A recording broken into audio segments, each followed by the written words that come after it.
Welcome to Hounding Clayton. Today, I wanted to present to you a bonus episode that we never distributed. We were between, let's see, season one and season two. There is a lot of audio that was captured, and we didn't know what to do with it. Same as season two. There was a lot of audio that we gathered, and we had to figure out how to compact all of our information to present a story for our audience that wanted to know more about the death of Danya Dion Jones and the death of Darren Seals. Tragically, Danya Dion Jones was found by hanging, and the mother, Melissa McKinney's, she did not know whether it was a suicide or if it was a homicide. And so she contacted several people who were interested in her journey to find out the truth. And I was one of those people when I was still elected in the Missouri legislature. But season one goes through that process, and there's a lot of information again that we heard and later decided not to use. But today I have a surprise for you because the bonus episode that was not released by after the Uprising season one or season two is going to be heard right now here on Hounding Clayton so that you can get a better idea of the complications that we found in the service of Wesley Bell, who is now serving in the U.S. House of Representatives. And this audio is really concerning to people who care about good governance. And time again, I'm already convinced because of our pursuit for truth in season one and season two and season three of After the Uprising. It is concerning that we have a former prosecutor who is now a congressman who has been unable to fully do his job and then has an attitude about it when he is confronted by the public. I don't know if any of you have been watching the hearings in the U.S. Senate the last couple of days, but the questioning back and forth with the appointees and the senators is what I am accustomed to, asking hard questions and getting substantive answers. Yesterday, man, Democrats did a really good job. Today, I'm sure they're doing a great job, but right now I'm talking to you. But I will point out when I was listening, Pam Bondi said something that was really encouraging. She said that she would talk to people on both sides of the aisle. I can tell you in 5 years of reviewing Wesley Bell's budget, 3 of those years he didn't show up. And it was just tragic. He was never good at doing his budget, but that was only a symptom of a bigger problem. So today I wanted to present to you the bonus episode that we did not use in season one or season two, but it involves the effort to communicate with Wesley Bell's office and Wesley Bell himself when it came to Melissa McKinney's request to have further investigation. And what I want you to see in this is that, Wesley really wasn't responsive. Multiply this by hundreds of cases that involve the death of an individual. You want to know how many people did Wesley Bell actually allow out into, the public who needed to stay in jail. So, but you have to listen to season two of After the Uprising to know some of those names. But again, I want to focus on this bonus episode, which really is a bridge between season 1 and season 2. All of the problems that we saw in season 1 were only supported in season 2. So I'm going to go ahead and start this audio. I might, intervene at some point, but I really, really want you to hear this and hear the problems. I mean, that just don't make sense. And at the end of it, you make your own assessment. You try to figure out whether or not there are questions that should be continuously asked about Wesley Bell. Because you know what? Let me tell you, he got a free ride when it came to the fourth branch of government in this last election.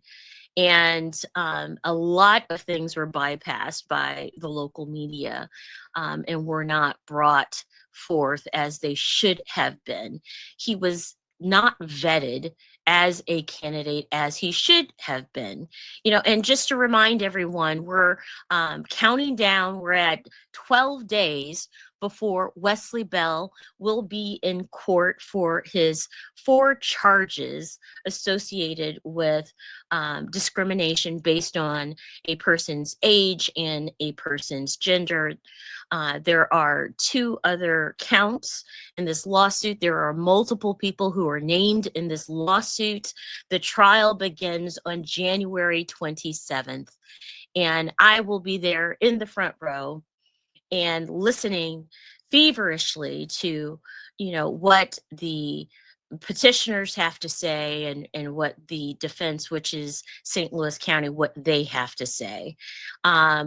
This episode, this conversation that we're having right now is an addendum to a post that I made this morning in regards to Wesley Bell's war on women. But I wanted to inject this audio as a continuation of that post this morning. So let us begin. And I just want you to hear from my colleague, my coworker, my co-host, one of our producers to After the Uprising season 2. This is a draft that we did that we never utilized, but I want you to hear it. And you'll hear bits and pieces about my engagement with this issue, not only as an elected official, but as time proceeded, as a employee who was responsible for looking at the budget in St. Louis County and how people spend money departmentally, which is why I focus on this. Is like a basic thing. Budgeting is basic. So here we go. We have 6 public speakers. Our first one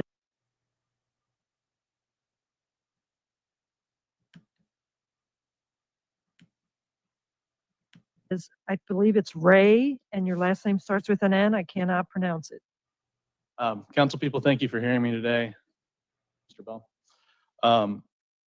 I'm a journalist. I am a proud Midwesterner, but I live out of town for the last 3 years.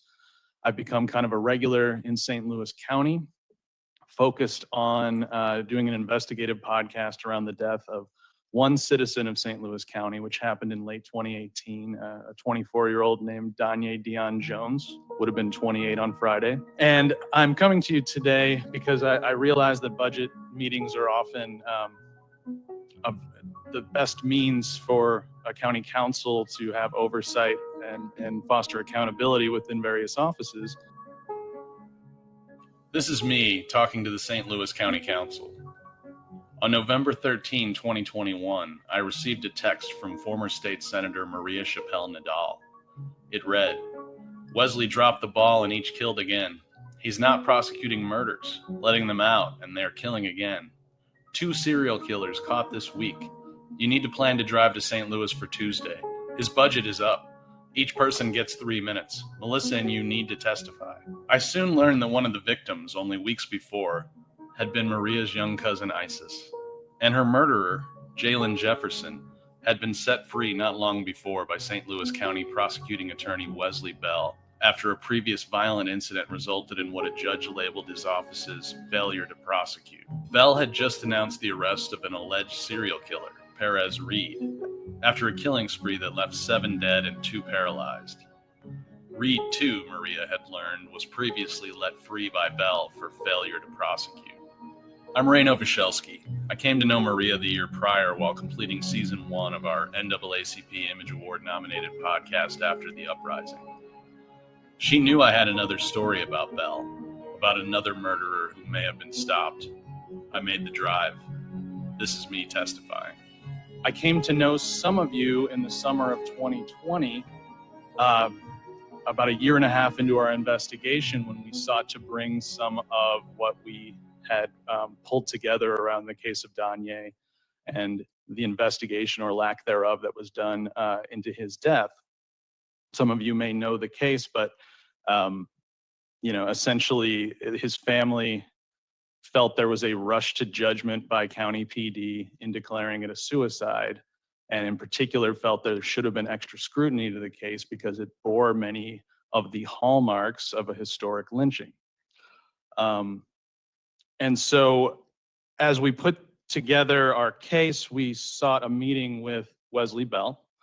And again, that's when we came to know some of you on the county council in seeking help to try to get to Mr. Bell. I want to be clear that I have a lot of admiration for the activism and advocacy that Mr. Bell did circa the Mike Brown Jr. time period. And I'm very politically aligned with many of the things that Mr. Bell has campaigned on and appreciated. And I know that Melissa did as well, that we were invited into his office to speak for an hour in August of 2020. But frankly, we were so mystified by the outcome of that meeting that it became the basis for the 11th, last episode of our podcast After the Uprising. Let me pause here and take you back a year and 3 months to August 20th, 2020. Thank you. Where you guys going today? I'm inside the lobby of the same building in St. Louis County, about to head upstairs to meet Wesley Bell. Wesley Bell. With me is podcast co-creator John Duffy and Ferguson activist Melissa McKinnon. Go ahead. Thank you. Level 2, prosecution. Nearly 2 years before this moment, Melissa had found her son Danye Jones hanging by a bed sheet from a tree in her backyard. The county police detective quickly determined suicide, despite the adamance of Danye's family that it was homicide. Thank you. A social worker for Bell's office seats us inside the grand jury room, a large U-shaped desk surrounded by chairs. So, I mean, just so you know, I'm not a lawyer, I'm not a police officer, I'm a social worker, and so I get exactly what you're talking about. I know how overwhelming this is. Moments later, Wesley Bell and 3 of his top team members enter and sit across from us. This is Mr. Bell, Wesley Bell. Yes. I'm sorry, John and Ray. John, yes. Yes, nice to meet you, sir. Thank you for taking the time. This is Ron Goldstein, he's our head investigator. Tim Swope, and then this is Clay Farmer. We hand them a binder full of evidence and leads we've collected. This meeting took quite a bit of effort to get. We had enlisted the help of Maria Chappelle Nadal toward that end. The stuff you have can put somebody in hot water. I'm just telling you politically. You are in an incredible position on behalf of Black people in St. Louis County and otherwise. As she helped us, red flags went off immediately for her about Bell. I just have to tell you, I have never had another elected official's office never call me back. This is the first time in 20 years of service where an elected official never called me back. Keep in mind, Maria had served 4 terms in the Missouri House of Representatives and 2 terms in the Senate. She served in legislative and executive branches of government, and she dealt with a lot of politicians. But Belle stood out. Eventually, to Belle's credit, the meeting with Danye's mother and us came together. Hear that and just get an opportunity to talk and meet face to face. And so Belle is across the room, so some of his words are a little hard to make out. and just get an opportunity to talk and meet face to face. He's saying, if there's something that hasn't been done, I'd like to hear that. This is just an opportunity to talk. McKinney, if there's some things that you wanted to lead with, and this is an informal conversation, so we can just This is an informal conversation. Don't want you to feel you need to hit any marks. So let's just start where we wanted this discussion to begin. Okay. First off, I would like to thank you. I would like to thank you for sitting here to speak with me. I understand your standpoint. I understand that you have to do certain things and your hands are tied with certain things, but I just ask that you just, take this with open heart. And that's just because my son, Danye Jones, he was my caregiver, he was my protector. And what happened on October 17th is devastating. And the way that the investigation was handled itself, it wasn't done to my knowledge, to our knowledge properly. I get emotional. So they're here to help me. At one point early on, Belle asked that we turn off our Zoom recorder. I want to make sure this conversation is not for public consumption. Okay. Understood. Belle says, I want to make sure this conversation is not for public consumption. When you meet with family, particularly sensitive matters like this. He says, I know, but we're dealing with family of victims. It should not, and we oblige. Okay. That's why you only hear a little of this meeting in the final episode of season 1. I can stop it. However, what we've since discovered is that my cell phone was running voice notes, which I'd started to get in-the-moment audio of our entrance into the building, and it had kept rolling. And in retrospect, it's good that it did, because now we have a record of what Belle was told and what he committed to Danye's mother that he would do. If you want it, actually, here's another thing. One of the cars that was outside the house that Derek took the picture of was a Chrysler Avenger, and the license plate appeared to be DLM. We talked over a lot of things, and Belle and his investigators asked good questions. What's the timeline of that, which we just talked about? They seemed to get it, and this wasn't a general meet and greet. There were specific actionable items Melissa and we were asking him to do, using his power as prosecuting attorney. This detective, Timothy Andrews, we provided him with a pile of information showing that County Detective Timothy Anderer was a problem person within the police department. but We had even discovered we were racist out, posts on his and his wife's in Pinterest Berkeley. with printouts in the binder. We were out in Berkeley, and Andrews was out there, and they proceeded to abuse some of us. One person specifically was Bruce Franks, State Representative Bruce Franks. Is this at the gas station? Yes. Belle seemed to know the incident Melissa was talking about. He asks, Timothy was this at the Andrews gas is- station? And this is the same lead detective in an activist's death. A death where there was no fingerprints taken, no phone taken. His words were that it is what it looks like, suicide. And that's what they took it as. And that was that day when he sat in front of us. During our investigation, we had learned that when the crime lab tested the sheet used in Danye's hanging, they had discovered 2 additional males' DNA on it. Detective Anderer had chosen not to analyze this any further. But Melissa had been clear to County PD that she wanted that sheet back from evidence for her own analysis. Her lawyer had instructed Anderer of this. Activists had done a call-in campaign to County PD about this. We, the podcasters, had communicated to the information officer that we would be helping her pick up the sheet. So we were shocked only weeks prior to our meeting with Bell when we learned that the sheet had been destroyed anyway, while under the responsibility of Anderer. So on the 21st, Detective Anderer released the property. This is Melissa learning that. That's just odd that I can get every other piece of mail except that one. So herein lies the problem, and this is what I'm calling it. Of course. Is the letter states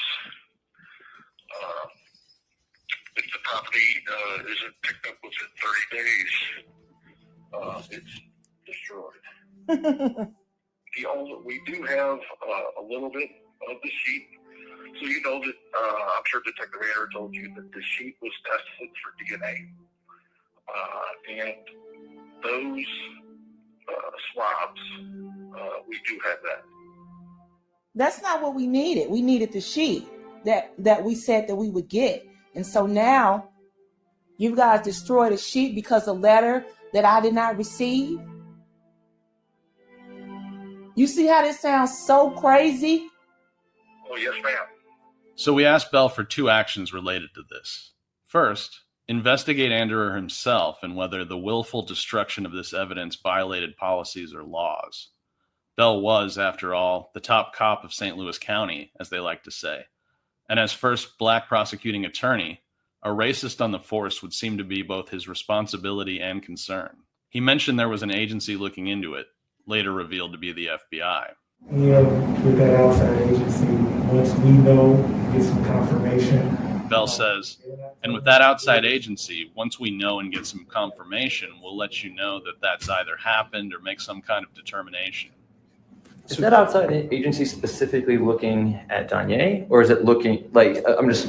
What? I'm not sure. No idea. Says, no idea.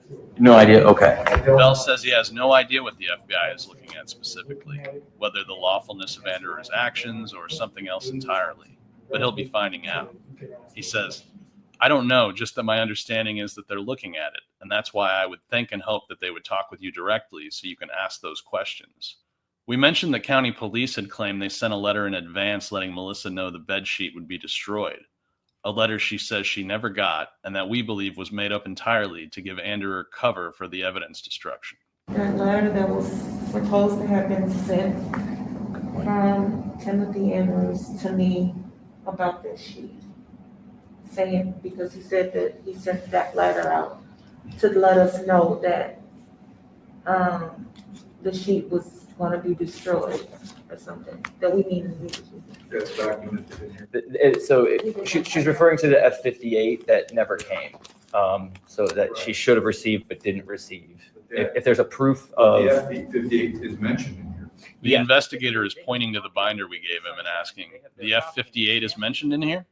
Yes, the F-58, they have a copy of it that we sunshined, and they have their copy and they stamped it, but proof of delivery or proof of it actually having been mailed would be lovely. I mean, because that you can make one and stamp it all day, but can we prove that it actually got in the mail? Two county council women attempted to also get this and figured they would probably get the best response over our sunshine request, and they received the same thing, which was the unsigned letter, no log, no proof of receipt. I don't think it would be a problem for us to find out at least what's going on. I don't know. Yeah. That's Bell saying he doesn't think it would be a problem to find out what's going on regarding the sheet destruction incident, and presumably Anderer's overall conduct. Falsehood. We will look at these things, and I think the sheet and all the context around that, I think that is important, and that's something we want to know. Right. First and foremost, because that's kind of a reference point, a very important reference point, if you will, for obvious reasons. Yes. Bell says, we'll look at these things in the sheet and all the context around that, and I think it's important. First and foremost, it's a reference point, a very important reference point, for obvious reasons, he says.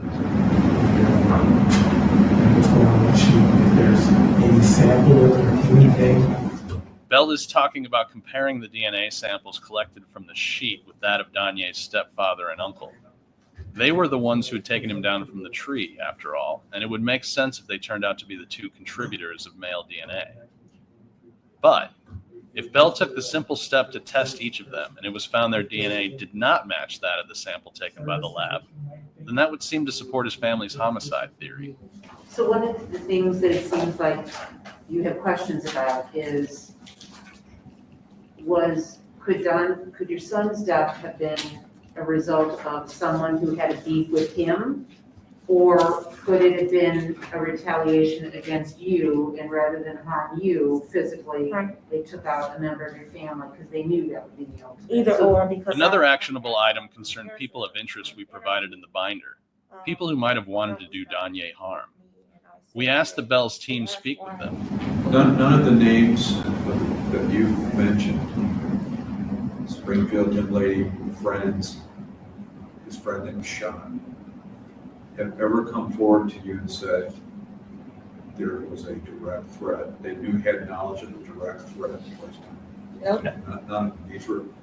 Our leading suspect was Marcel Foster.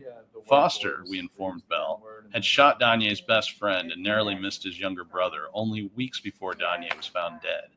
And Danye had been looking into Foster.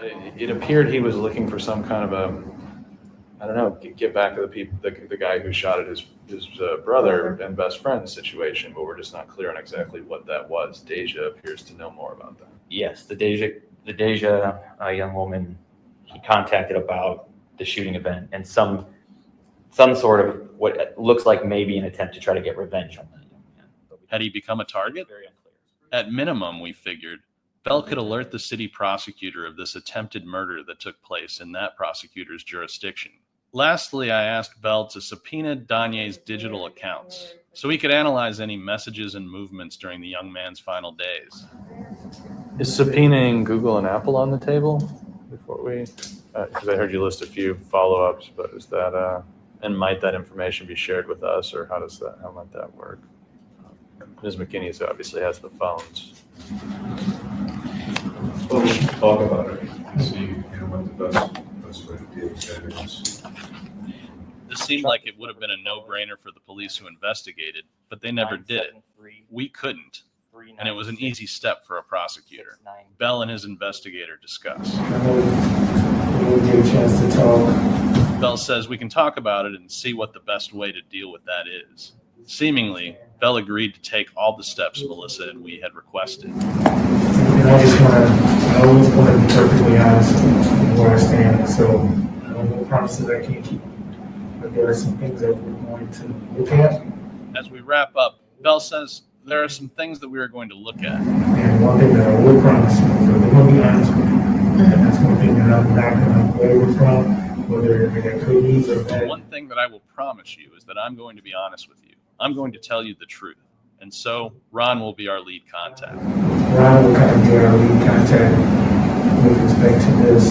Just understand that unfortunately the work of this office doesn't stop. And so we have to be able to do a turnaround. Bell says, we'll get a chance to talk and understand that unfortunately this office is understaffed. We won't turn this around in 2 days, but we'll talk about it, and some of these things we'll definitely look into. And we have your line of communication. And if you have questions, don't hesitate to reach out and ask those questions. Just know this is a process. We'll see if there's a sample, he says, referring to the DNA sample on the sheet.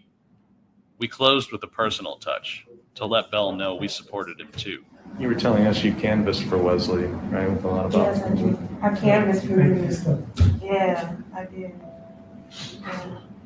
Thank you, everybody. Thank you, fellas.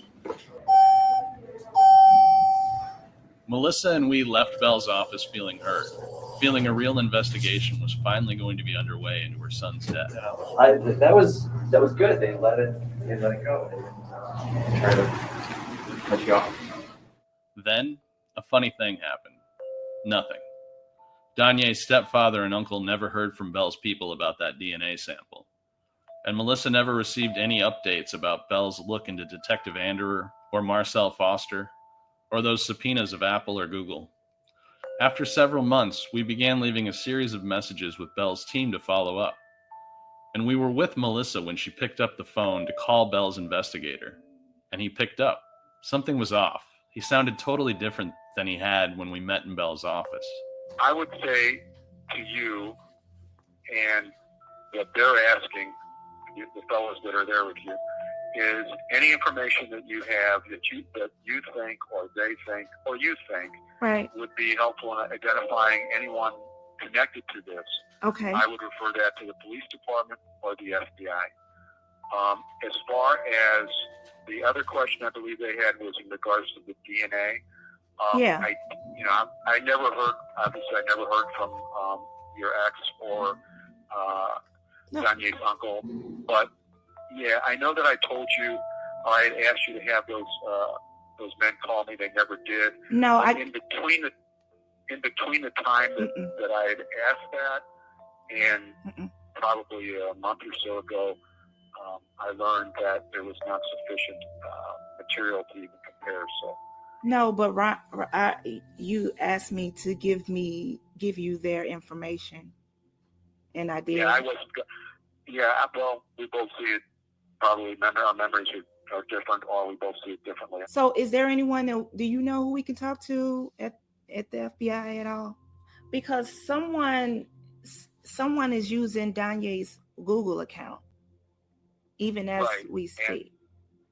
Right. So again, I would forward that information to them. For them to So you can't help me at all.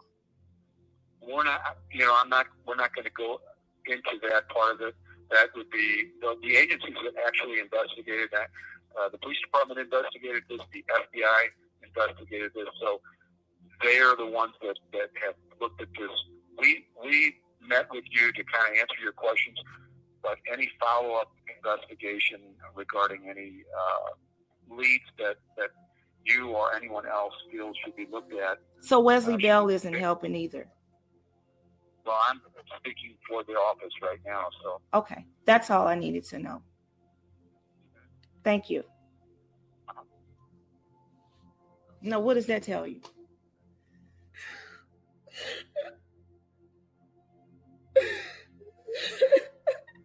So there it was. All Bell had to do was take the few modest steps he had said he would during the meeting, and we were prepared to make him look like the hero of the story. His investigation would have served as the closest to a happy ending this kind of a story could get. Instead, he had managed to re-traumatize the mother of a young dead black man, and we couldn't figure out why. That same month that Melissa received this phone call, Marcel Foster shot and killed 2 men outside of a St. Louis nightclub. He would later be convicted and is currently in prison for murder. Our podcast rolled out its 11 episodes through iHeartMedia the following year, summer 2021. That October, Maria Chappelle Nadal received her news about her cousin and Jalen Jefferson. Maria was in Puerto Rico with her family at the time, which is why she'd asked Melissa and I to speak at the county council's budget hearing for Wesley Bell. Part of the reason I'm here today is because several sources actually, have made me aware, and I don't know the answers behind these, but of someone who's being called a serial killer using a .40 caliber named Perez Reed, who was recently arrested. Apparently, I guess I don't know the case that well, but apparently there are 6 deaths tied to Perez. And I'm told this was an instance in which previously a prosecution had been underway by Mr. Bell, and it was dismissed for failure to prosecute. Coincidentally, in October, someone named Jalen Jefferson apparently killed a young woman named Isis Marr in I believe it's the Baden neighborhood of the city of St. Louis. This was another instance in which only a month before, in September 2021, I'm told there was a failure to prosecute. I can't pretend to know the circumstances behind these, but it lines up a little bit with our own experience of what we delivered to Mr. Bell via a binder and via an hour of conversation in August of 2020 regarding potential persons of interest around the death of Danye Dion Jones. Amongst the persons of interest we suggested strongly that Bell's office get in touch with was someone who only believe it was 6 weeks prior to Danye's death, had allegedly shot his best friend 4 times and narrowly missed his younger brother.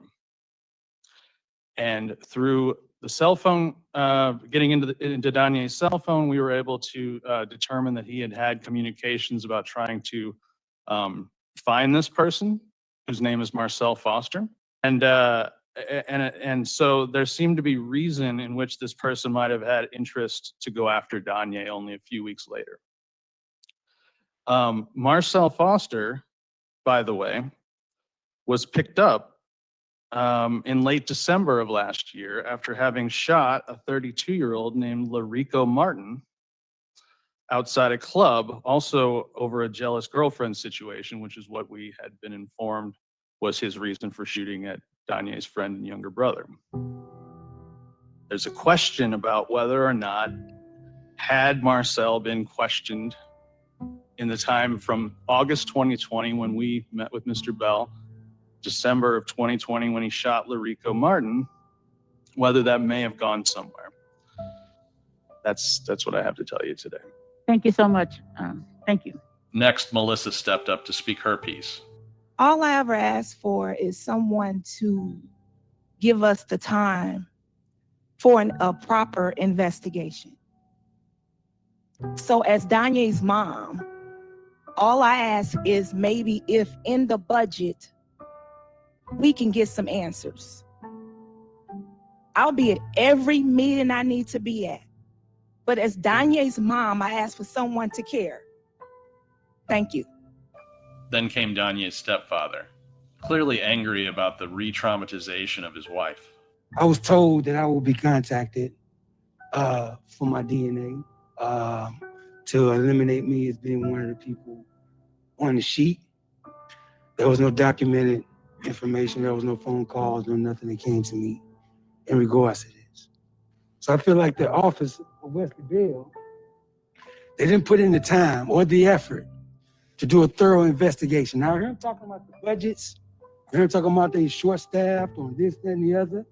But in 2018, my son was found hanging in the backyard. I don't see anything showing that they put any type of work in to do a thorough investigation to get down to the bottom of it. Now, I'm a stepfather. I'm sure some of you have children and grandchildren. If this was to happen, that you look a little deeper into it, that you want something done about suspicious things that just don't add up in this case. What I want is accountability. What I want is real work put into this investigation. He's just not another black man on the street that nobody care about. He was snatched from my household. My wife been dealing with this mentally. She's destroyed. But to be put aside and not given the proper attention and investigation to get down to the bottom of this, I feel like it's a shame on that department. It should be thoroughly looked into. And I beg the council to if you can, with your influence, please have something done or have something looked at a little deeper into this matter to see maybe there's something overlooked, or maybe no effort put in whatsoever into this investigation. Thank you. Thank you, Mr. Arnaz.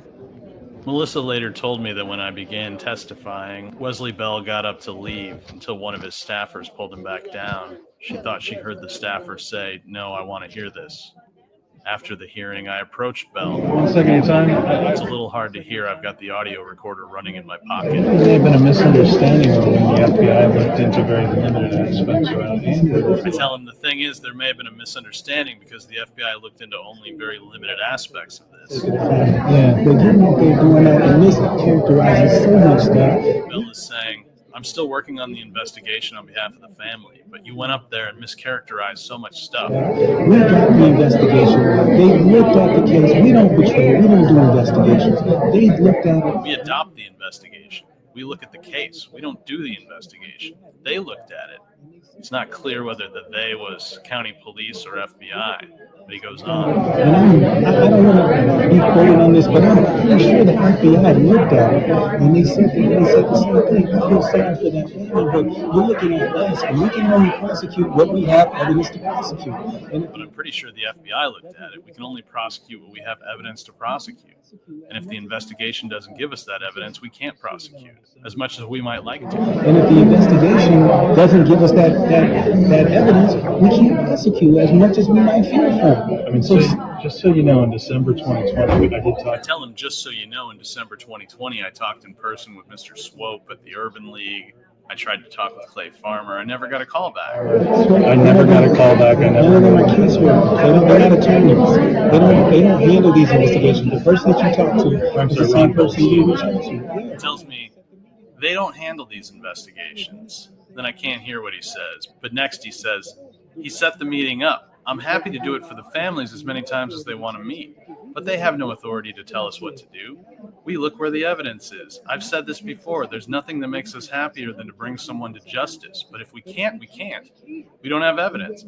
If the evidence presents itself to us at any time, we've reopened cases from 20 years ago. If the evidence presents itself to us at any time, we'll reopen it just like we reopened cases from 20 years ago. And we don't have it. This all makes me wonder why they agreed to pursue certain pieces of evidence in the first place, evidence that they very well could have gotten. Regarding the DNA on the bed sheet, I say they never got a call. Eliminating the DNA for Derek and Daniel, they never got a call. Bell says essentially he has to go. All right, very good. Thank you for talking with me. Bell then approached Melissa and her husband and offered another meeting. Melissa told him that I would be talking with his office to set that up. But over the next few months, it was the same thing all over. I sent several emails to Bell staffer Chelsea Draper, who each time said she'd communicated it to Bell's assistant Tamika. Melissa also tried at least twice to call Bell's office. No response ever came, and no follow-up meeting was ever set. In late 2023, we formally made a request for a sit-down interview of Bell. We made clear that we had expanded beyond Danye's case and had leads regarding other murders. The prosecutor's office denied our request for an interview and essentially said, yeah, we'll listen. If you have any leads, send them over. I guess they wanted us to send them by email. They weren't interested enough to get on the phone. We never sent that email, and they to this day have taken no interest in our additional leads.